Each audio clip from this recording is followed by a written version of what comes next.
Yes, ooh, that's hot. This version of COVID just sort of zapped the energy for us. That was its effect. You know, every time you get it, you get something, you get a little new twist on it, right? And so for us, it was like no energy. You know, I just like dropped, and 2 days later, I got up out of the chair or whatever, you know. And so, but it's been tough on Millie with her breathing. So, but she is definitely getting better. So, thank you for prayers on her behalf. Drew did a great job last Wednesday night, and I am appreciative of him stepping in for me and for keeping the flow of the class going in the same way that it has been. He sort of inserted a lesson here for me on his own about justice, and we looked at 3 Psalms about justice last week.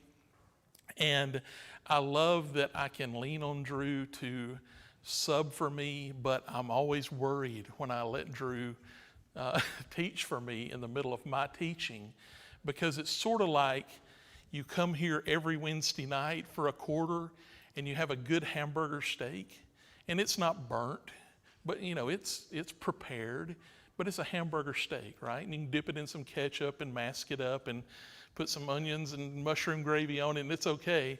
And then one week you show up and you get filet, right? You know, and then the next Wednesday night you come back and there's a hamburger steak. Well, the hamburger steak doesn't taste quite as good then, right? As long as you're not exposed to a filet, then, you know, the hamburger's pretty good. Well, it's back to hamburger tonight. But I do appreciate what Drew had to say about justice last week, and what he had talked about with the foolishness of prejudice and the meaning of justice and the blessing of unity that justice brings. And so he did a great job. And he also showed me how to complete a lesson in a class period. So not that I learned anything, but we'll get started with a new topic and see where we go tonight. We're getting close to the end of the quarter. I've just got 3 sessions left. And so tonight we're going to talk about what we can learn from the Psalms about the power of God. And there's a lot that we can learn from the Psalms on that topic. You know, when we think about God, one of the first things, you know, if I ask you to describe God, probably one of the first descriptions that you would give me would be that God is all-powerful. You know, all those omni words that we use from time to time to describe God, and probably at the top of that list is one called omnipotent, right? All-powerful. God is all-powerful. But it's amazing that God isn't just powerful himself, but he has a desire to use his power through us. And the Apostle Paul put it this way in the words in Ephesians 3:20. Now to him who is able to do far more abundantly than all we ask or think, according to the power at work within us. And that's what God's power needs to be done with God's power. It needs to be put at work within us. We need to be instruments of the power of God. So, how do we experience the power of God within us? How do we see the proof of God's power in our lives? Well, there's a couple of things. The first thing is, if the power of God is going to be evident in our lives, we need to realize that we're not the powerful ones, right? It starts with a realization that we have limitations, that there are limits to our strength, our abilities, our power, and then we depend on the power of God. Have you ever thought that you had a big problem with maybe an appliance at home, or television or a lamp, and you do a bunch of troubleshooting? Maybe it's a television, and you check the batteries in the remote control, and you work around for a while, and then you realize it was unplugged, and that's your problem. I've done that probably 100 times over the years, and you think, duh. And that's a picture of what we're like when we're not accepting the power of God. It's like a television that's unplugged. Pretty useless, right? If we're not tapped into the source of the power of God, then we're not very functional. And so as we think about that, that may be a picture that sort of can stick in your head. We're sort of that unplugged appliance without the power of God. Let's go to Psalm 91, and we're going to use this psalm as our first stop tonight. This psalm carries a title with it, My Refuge and My Fortress. And our first point this evening from Psalm 91 is, when we understand God's power, we can take refuge in Him. So we're going to think about that idea of refuge and protection that we receive from God. Psalm 91. He who dwells in the shelter of the Most High will abide in the shadow of the Almighty. I will say to the Lord, my refuge and my fortress, my God in whom I trust. For He will deliver you from the snare of the fowler and from the deadly pestilence. He will cover you with His pinions, and under His wing you will find refuge. His faithfulness is a shield and buckler. You will not fear the terror of the night, nor the arrow that flies by day, nor the pestilence that stalks in darkness, nor the destruction that wastes at noonday. 1,000 may fall at your side, 10,000 at your right hand, but it will not come near you. You will only look with your eyes and see the recompense of the wicked. Because you have made the Lord your dwelling place, the Most High, who is my refuge. No evil shall be allowed to befall you, no plague come near your tent. For He will command His angels concerning you to guard you in all your ways. On their hands they will bear you up, lest you strike your foot against a stone. You will tread on the lion and the adder, the young lion and the serpent you will trample underfoot. Because He holds fast to me in love, I will deliver him. I will protect him because he knows my name. When he calls to me, I will answer him. I will be with him in trouble. I will rescue him and honor him. With long life, I will satisfy him and show him my salvation. In the times of the Old Testament, in certain parts of the ancient Middle East, populations were spread far apart. People were spread out, very broadly.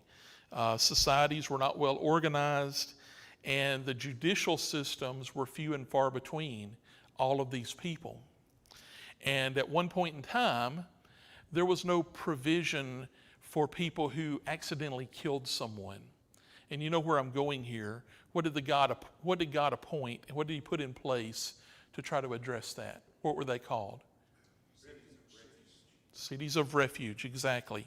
And so in order to address that problem of someone who killed someone accidentally and needed to go find a place of safety until a trial could be held and justice could be carried out, they could go to a city of refuge. If they could get to a city of refuge, they were safe. Go to Joshua 20, and it describes these places. At the beginning of Joshua 20, then the Lord said to Joshua, say to the people of Israel, appoint the cities of refuge, of which I spoke to you through Moses, that the manslayer who strikes any person without intent or unknowingly may flee there. They shall be for you a refuge from the avenger of blood. And so God established these 6 cities of refuge for the people of Israel. And if a person committed an unintentional homicide and they reached a city of refuge, they were safe once they got inside the gates. And after a time, a trial would be held, and if the person was found innocent, they'd be set free. So the idea of these hiding places or these shelters comes from the very heart of God. And it's part of the nature and character of God to provide safety and refuge, right? That's what He provides for us. So those cities were, they're a picture of the heart and the love of God for His people.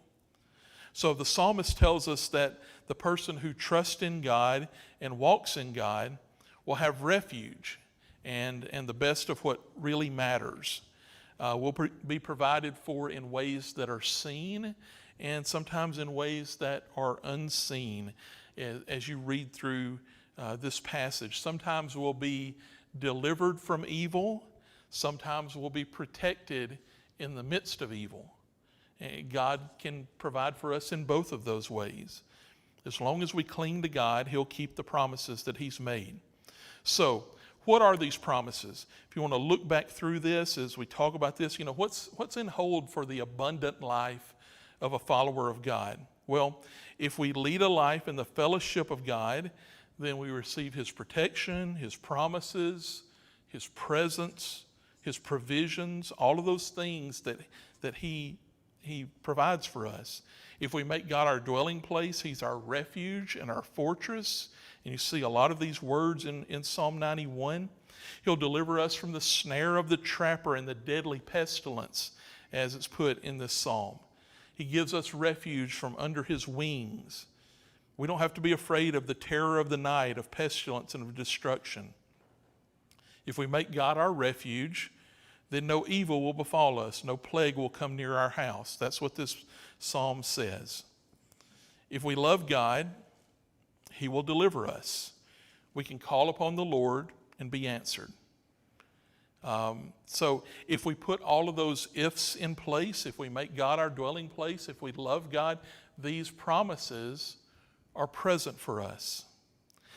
And these promises are wonderful. When we read these things that say, verse 10, no evil shall be allowed to befall you, no plague shall come to your tent. Verse 12, on their hands they will bear you up, lest you strike your foot against a stone. And so, these promises, they're scripture and they're true.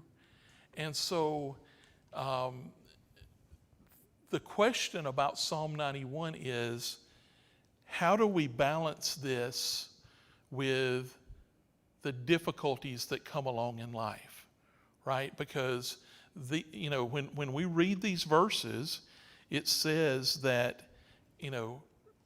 things are not going to be allowed to happen to you, and people who read these and in good conscience assume that these mean literally exactly what they say, are faced with some difficulties in balancing some of the realities of life with what they read in Scripture. Sometimes we talk about what we call a prosperity theology, right? And I think we all know to some degree what that means. And I'm sure like me, you have some friends who go to some churches that prescribe that theology. As I was reading this psalm, because this is one of those places that verses are taken from to say, if you will follow God, nothing bad can happen to you.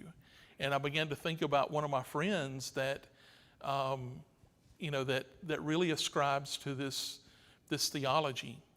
And sometimes, I think maybe unjustly, we just say, we sort of throw out that prosperity theology, bad, like most people that are seeking God, they do with good intentions. And let me tell you sort of this story about my friend right quick. So this friend of mine worked for me for several years, and she was one of the best workers I ever had. And she really believed in this idea that God was behind her and nothing could go wrong. And I'll tell you, there were a lot of days that I wished I had about 4 or 5 more that went to her church that worked for me, because literally nothing could stop her. I thought about it an awful lot. It's like, what's going on here, right? Because she really had this mindset. I would give her a project and she'd say, this is handled. This will not fail. And it taught me a lot about like the power of positive thinking and not accepting no for an answer. But she really ascribed, God will never let anything that's given to me fail. And I will say that it produced some really good results. But I always worried, it's like, this is not sustainable. Something bad, whether it's work related or life related or whatever, because, that was sort of her attitude of life. And it was a very positive attitude, but you always worry about, like we sort of went our separate ways, and she lost her job, several years down the line. One of those cuts came and it got her. And I thought, well, I wonder really how she's handling that, because that mindset was, nothing bad can happen to me because of the God that I serve. And so, I think where those folks are very good intentioned and they love God and they're trying to serve God, I don't think it's always like, sometimes we say like a prosperity theology and we just act like it's a slot machine, right? That it's just all, the only reason those people, serve God is because they get something out of it. And I don't think that's probably very fair. I think in reality, like us, they're trying to serve God, but they have a belief that some of these things that we're talking about tonight are very literal. But it creates a real challenge when life starts happening, right? Because this life is so full of flaws and challenges and things that come our way. We have to ask ourselves, how do we reconcile the words here that say things like, you're not going to strike your foot against a stone. We know that passage, right? Who quoted that scripture? The devil, right?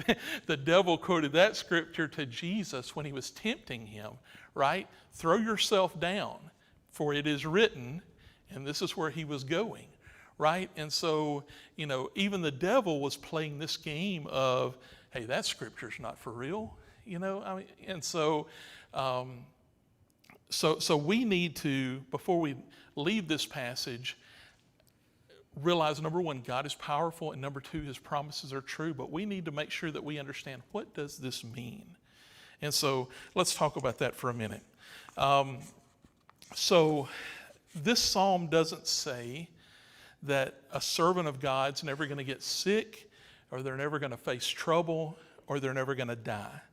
If you go to verse 15, look at verse 15 with me. What does it say? When he calls to me, I will answer him. I will be with him in trouble. I will rescue him and honor him. What did it say in the middle? I will be with him in what? Trouble. We're all going to have trouble. I mean, there's an admission there. So some of these statements that say these, God's going to protect us from these bad things, it doesn't mean that trouble and challenging situations are not going to happen. It can't mean that, otherwise there'd never be any trouble, right, for him to help us with. So what does it mean? The truth of this psalm is that God's servant is totally under his care in all circumstances. God is with us through any situation that we have to go through. Now that makes a lot more sense, right? It's not that nothing bad will happen to us in this life. There is figurative language used here to represent the protection and the providing of God, but it doesn't mean that nothing bad will ever happen. But when those bad things happen, we can always know that God's care and God, he's covering us with his love and with his comfort. And if we look for it and accept it and utilize the power of God, it is there. So, but these are very important passages, right? Because they can be taken, so far in the wrong direction. So it's clear that this is highly figurative language. How can Scripture speak of God's working in the lives of his followers and it not be figurative? You remember that God told Job that he wouldn't be able to understand divine actions if it was even told to him what they were. I mean, God has to talk to us in a figurative sense. We don't understand God's ways, and so it can only be told in descriptive ways. The bottom line is Psalm 91 is a wonderful message of comfort. It's one of the greatest presentations of assurances in the Old Testament. We need to receive it without demanding literalness, if that's a word, regarding the way that these figures are used. This psalm asserts that no matter what comes our way, God encircles those who are faithful to him. And we want that protection. We want that power. So one more thought about this before we move to another psalm. And that is, and it's sort of intertwined in what I've been saying about Psalm 91 already, but if we're going to experience the power of God, we have to experience the presence of God. And so that's important. We've talked about it earlier this quarter, that we're not going to experience the presence of God if we don't spend time with him in solitude. And of course there we're talking about spending time in his word and spending time with him in prayer and developing that relationship in order to gain from that power that he's providing us. We all have busy lives. We all have to-do lists that are completely full. We all have activities that we're involved in. We all have kids or grandkids running around and doing different things. But the more hectic our lives are, the more essential it is for us to make space for silence and solitude and time with God. The benefits are worth the effort. So King David in another psalm, in Psalm 131, put it this way: "But I've calmed and quieted my soul like a weaned child with its mother. Like a weaned child is my soul within me." You think about those little babies, right? All wrapped up nice and tight. Think about how small Jonathan was when he came home. He'd fit right here, and Millie was always the one that could tie, put him in that little bundle or whatever. Swaddling, is that what you call that? And he'd just be so content. Sometimes if you're sitting around one of our little ones during church and you look at him, it's like, man, that's living right there. You see them, they're just flanked out, and it's like, just to have that feel, that security and that comfort. That's what Psalm 131 is talking about. That's that peace, and that is God figuratively holding us, just like that mom holds that little tiny baby. That's pretty awesome.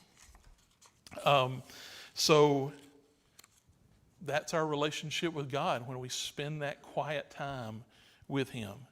To experience the power of God, we always need to realize you don't get the power if you're not in the presence.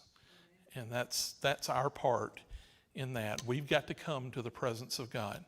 Okay, let's go to another psalm. Let's go to Psalm 31. Psalm 31. All right. This will probably be our ending point for tonight. We've got about 10 minutes left. And for this point, we want to consider that when we tap into God's power, we can overcome feelings of distress and fear. And that's stuff that we all deal with. So let's read Psalm 31. "In you, O Lord, do I take refuge. Let me never be put to shame. In your righteousness, deliver me. Incline your ear to me. Rescue me speedily. Be a rock of refuge for me, a strong fortress to save me. For you're my rock and my fortress, and for your name's sake, you lead me and guide me. You take me out of the net they've hidden for me, for you're my refuge.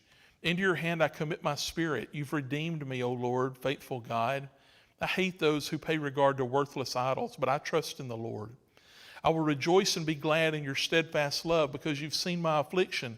You've known the distress of my soul, and you've not delivered me into the hand of the enemy. You've set my feet in a broad place. Be gracious to me, O Lord, for I'm in distress, and my eyes wasted from grief, my soul and my body also. For my life is spent with sorrow, and my years with sighing. My strength fails because of my iniquity, and my bones waste away. Because of all my adversaries, I've become a reproach, especially to my neighbors, and an object of dread to my acquaintances. Those who see me in the street flee from me. I've been forgotten like one who is dead. I've become like a broken vessel, for I hear the whispering of many, terror on every side, as they scheme together against me, as they plot to take my life. But I trust in you, O Lord. I say you are my God. My times are in your hand. Rescue me from the hand of my enemies and from my persecutors. Make your face shine on your servant. Save me in your steadfast love. O Lord, let me not be put to shame, for I call upon you. Let the wicked be put to shame. Let them go silently to Sheol. Let the lying lips be mute, which speak insolently against the righteous in pride and contempt. Oh, how abundant is your goodness, which you've stored up for those who fear you and worked for those who take refuge in you, in the sight of the children of mankind. In the cover of your presence, you hide them from the plots of men. You store them in your shelters from the strife of tongues. Blessed be the Lord, for he has wondrously shown his steadfast love to me when I was in a besieged city. I had said in my alarm, I am cut off from your sight, but you heard the voice of my pleas for mercy when I cried to you for help. Love the Lord, all you his saints. The Lord preserves the faithful, but abundantly repays the one who acts in pride. Be strong and let your heart take courage, all you who wait for the Lord. So there's a lot in this psalm, but just to hit on a few things. In verses 9 through 13, and again in verse 22, David expresses alarms and feelings of hopelessness. If you look at verses 9 through 12, he talks about being in distress. His life is spent with sorrow, his years of sighing, his bones waste away, his strength's failing. It's got all these adversaries. When you feel distressed or like you're under attack, you ever had those feelings or any of those words descriptive of the way that David felt ever apply to you? We may look at the circumstances of this life or listen to our feelings or base our beliefs on what appears to be. And this psalm is telling us instead of that, we have to rely as faithful children of God on the promises of God's world, of his word. So David had this swirl going on around him. He had all kinds of problems that were going on. Disappointments, enemies that wanted to kill him, confusion, pain. He was in the valley of despair, is what he's describing here. And so he doesn't just, that's not what this psalm is really focused on. He shared some things that allowed him to get out of that situation or to work his way through that situation with God. So here's what he did. There's 4 things that he did to give his life to God in this situation. And so all of us have tough times. This is a life of ups and downs. And so, sometimes we feel on top of the world and sometimes we feel the world's on top of us, right? And so, these things are important. The things that were happening to David happened to us. And so what did he do about it? Okay, so one thing is he affirmed his confidence in God. He reminded himself of who God is and what God had done for him and the character traits that God has. He saw God as his only hope, and he turned to him. When you have troubles, when you're discouraged, when you're down, when your heart's down, when you feel like people are stepping on you, is this what you do? Do you spend some time thinking about the confidence that you have in God and who God really is? That's where we need to start. We don't often do that. At least if I start the we up here, sometimes it's just either we wallow in what's going on, the challenge that we're facing, feel sorry for ourselves. We strike out or we're mad, at the situation or at people or at the world or at God.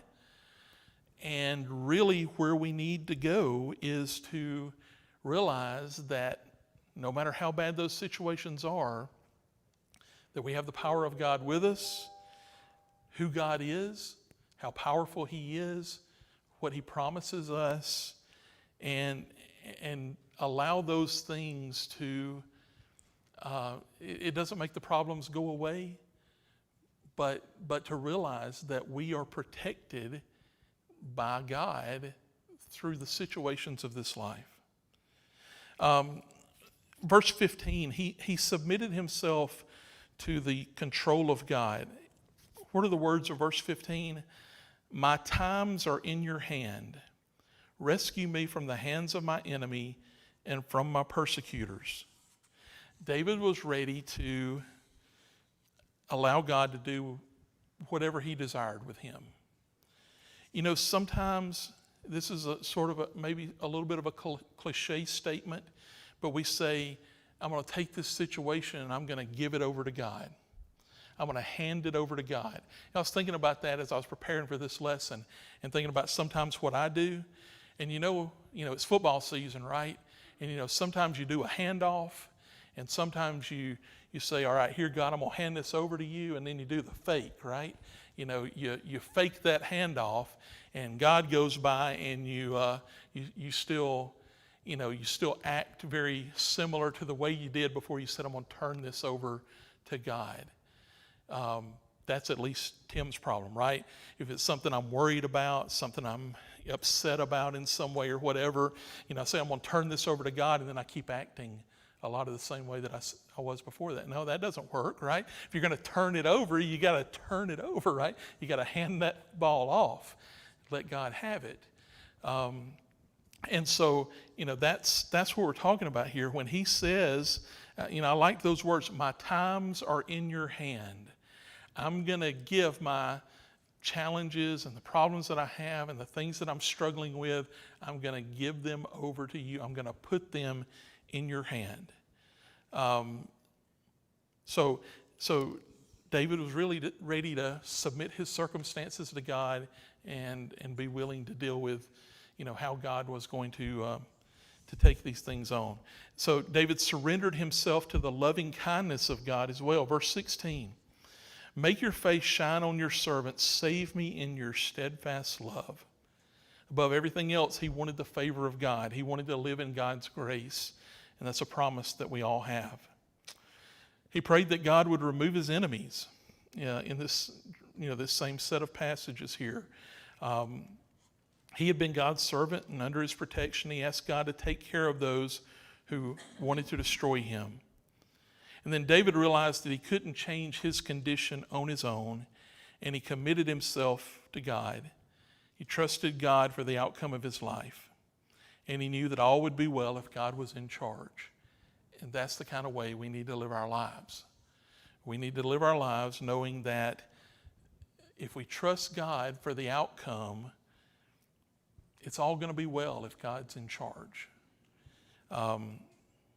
So when feelings of hopelessness set in, when we feel like the worst is about to happen, we don't need to listen to it. When we're overwhelmed with the fear that we're alone and God's nowhere to be found, we don't need to believe that. We don't need to trust our feelings in situations like this, because we need to know that the overriding truth is not our feelings, but it's where our trust must be, and that's in the promises of God.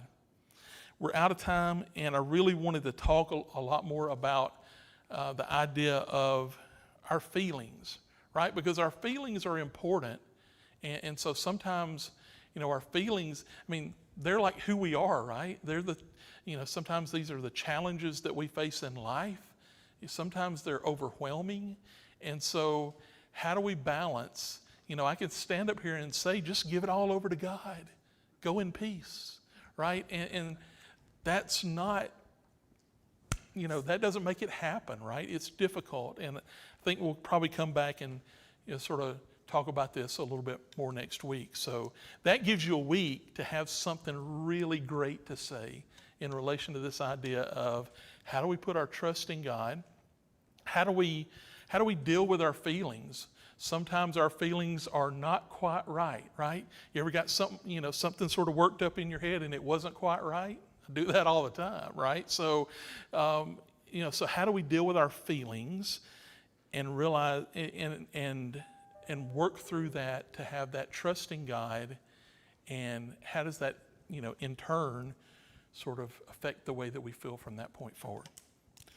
More to come next week as we continue this lesson that I didn't get through with tonight. Thank you all.